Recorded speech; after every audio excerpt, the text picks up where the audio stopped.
Hi, this is Nimla Rednam. In this video, I'm going to explain the concept of compound interest. This is from your 7th chapter, Comparing Quantities, from NCERT textbook, class 8. So, you already familiar with simple interest, right? So, what do we have in simple interest? We have, first of all, what do we mean by interest? Okay, let us look at simple interest first. What do we mean by interest? Suppose you have an amount, okay, a principal amount with you, and you are depositing it in a bank. You have a certain amount and you're depositing it in a bank. The bank now is going to give you some return for it. Okay, this is called the interest rate. So based on the amount that you have deposited, you will be getting an interest during an amount of time, right? So how do you calculate that? It is the rate is a percentage which is calculated on the amount that you have deposited, right? So for example, let us say principal amount I have deposited 100 rupees. Okay, because I'm talking about percentages, if I take 100, my calculation is going to become easy. The rate of interest, which is given in percentage, let us say that it is 20%. Okay, and now at the end of 1 year, okay, what is going to be the return that I get? So 20 is for 100 per 100 because it is a percentage, and my amount is 100. So these two will cancel out and I have 20 rupees at the end of 1 year. So for 100 rupees that I had in the beginning of the year, I will be getting 120, that is 20 rupees extra, and for every 100, right? So this is nothing but basically the simple interest concept. Okay, so interest amount is given by PTR by 100, right? So here one thing you need to remember is the rate of interest. You're assuming that the rate that they have given and the way they are going to calculate it is annually, need not be all the time, but in your textbook, in your exercises, they have dealt only with annual rate of interest or annual rate of depreciation. But if it is not annual, what I mean to say is, for example, if it is half yearly, that means that for every half year, for every 6 months, I am going to add 20 extra, right? So that is the only difference that is this is going to, but it is important to understand. Annually, then it end at the end of 1 year. If it is half yearly, at the end of every 6 months. If it is quarterly, at the end of every 3 months. If it is once in 2 years, then at the end of every 2 years, you're going to be calculating the amount. Now here, what do we mean by compound interest? In compound interest, what I have is, for the first year, it's going to be just the same as your simple interest, okay? But after this, after the end of, after 1 year, for calculating the interest amount for the second year, what we are going to do is, so till here it is the same thing. Now this 20% is calculated on the amount at the end of 1 year. So what is the amount at the end of 1 year? I have 100 plus 20, which is 120, right? Now this 120 is going to be the amount on which my interest is calculated. So 20 by 100 of 120, right? So this will give me 24, right? This is my interest amount now. So now for this 120, I will be adding 24 interest amount, which will give me 144, right? So this is the amount at the end of 2 years if it is a compound interest, as opposed to if it were simple interest, it is simply going to be 120 plus another 20 rupees. Every year I am going to give 20 rupees, which is based on my original amount 100. So this is 140. So clearly you can see that they will give 140. They will give different amounts clearly, because as we have seen, whenever you're talking about a percentage, it is very important to understand percentage is on what. For example, you looked at discount is on the marked price. You've looked at other taxes, okay, which are on a particular, the whatever is the bill amount, the tax is going to be on that. That means that the SP, the selling price, is going to be taxed, and then you have the final bill amount, right? So in that way, whenever a percentage is given to us, what is this percentage on is important. So that is the fundamental difference between simple and compound interest. Simple interest, you are always taking the principal amount as the base, whereas in compound interest, it keeps on changing depending on this T. Okay, depending on this T. For example, if the rate of interest is annually, at the end of every year, your amount, the principal amount on which you're going to calculate the rate of interest, the interest amount is going to change every year. If it is half yearly, then every 6 months your principal amount is going to change, and accordingly you will keep on adding, compounding them, hence the name compound interest, to get the final amount. Now if they ask you what is the final interest amount at the end of 10 years or whatever, you are going to find the final amount minus the original amount. It will give you the interest amount, right? Now here they have given just like PTR by 100 that we have for simple interest. Can we look at a formula for compound interest? Let's look at that. So here what we have is, I have original P, right? And PR by 100 is my interest amount, right?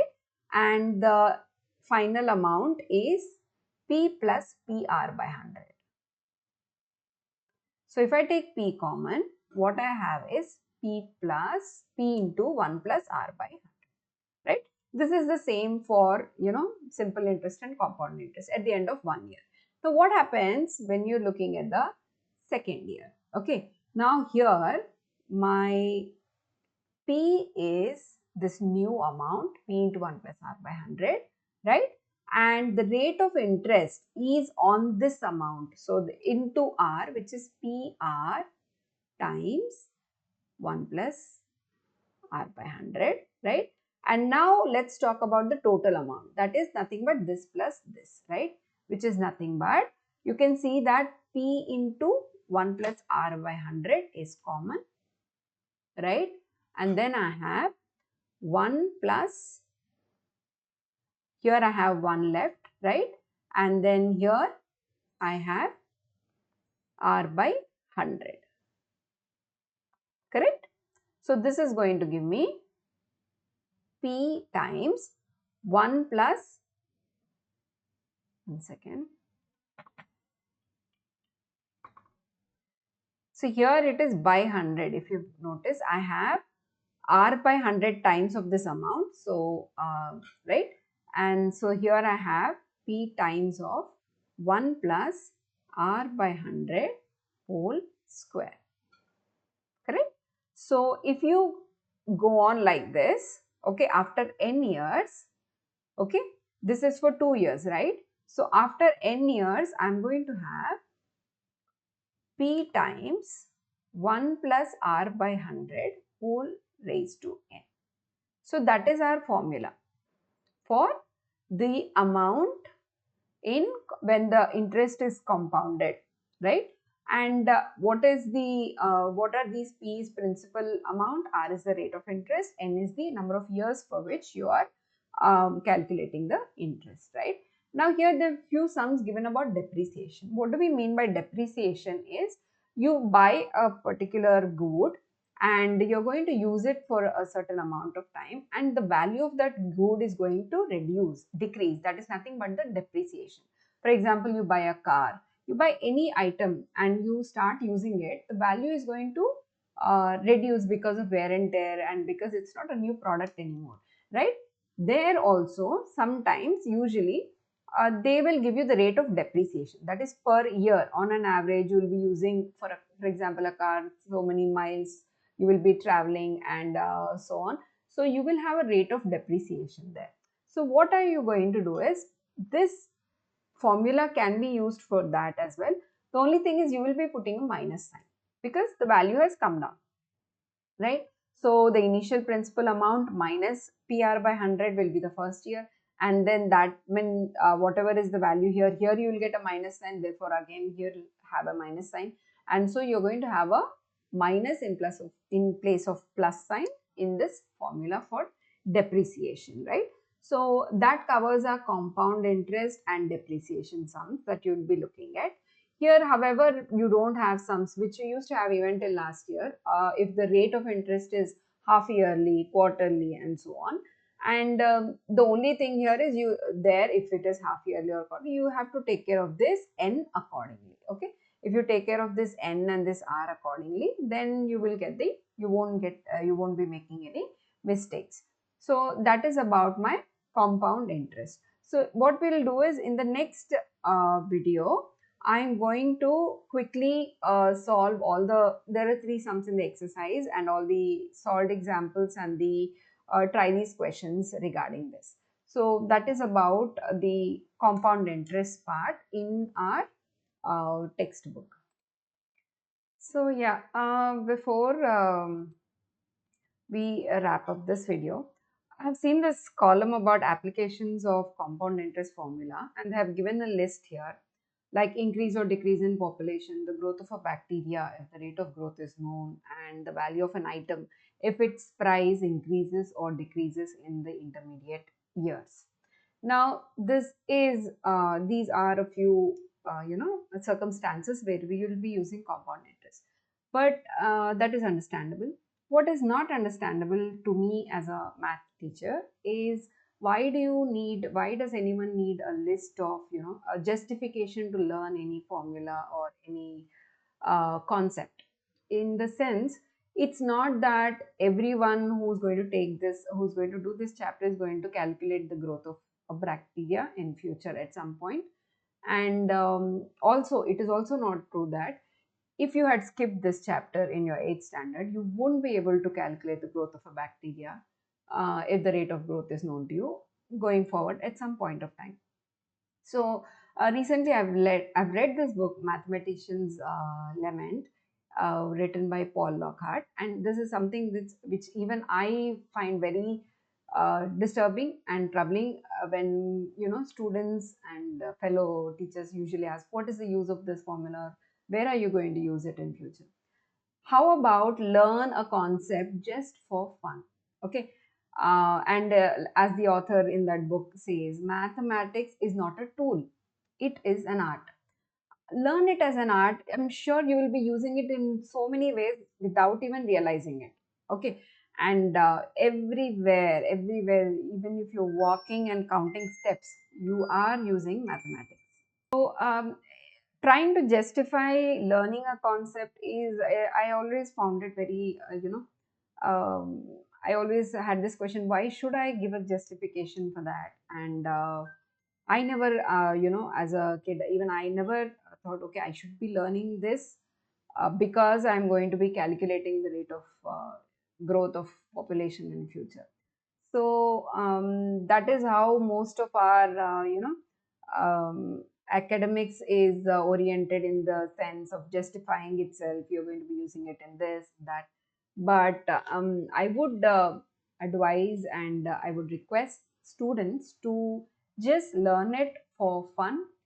And if you want an interesting question here, what you should be finding interesting and what you should really be asking is, okay, so if for example I just change the base of it, look at how much more profit I'm going to make. That's interesting.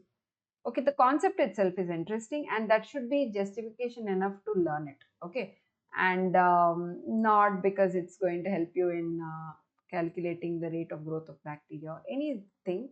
It's not that it's not going to help you, but that shouldn't be the reason that you're learning. The learning process itself, it should be more fun, and there should be questions asked, definitely, but not in this direction. Okay, so in the next video, as I said, we will be covering all the questions that they have given to us and wrapping up this particular topic.